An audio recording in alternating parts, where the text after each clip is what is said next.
ज्ञानेश्वर गायकवाड. मी आता 6वीमध्ये शिकते. गीताचे नाव. माझ्या मराठी मातीचा लावा ललाट शेती. माझ्या मराठी मातीचा लावा ललाट शेती. हिच्या संगाने जागल्या दऱ्या खोऱ्यातील शिळा. माझ्या मराठी मातीला नका म्हणू नदीन. स्वर्ग लोकाहून थोर मला हिचे महिमान. रत्नजडित अभंग ओवी अमृताचा सखी.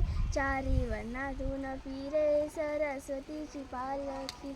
रसरंगात भिजला येथे शृंगाराचा स्वर. येथे अहंता द्वरली झाले वसुंधेचे घर.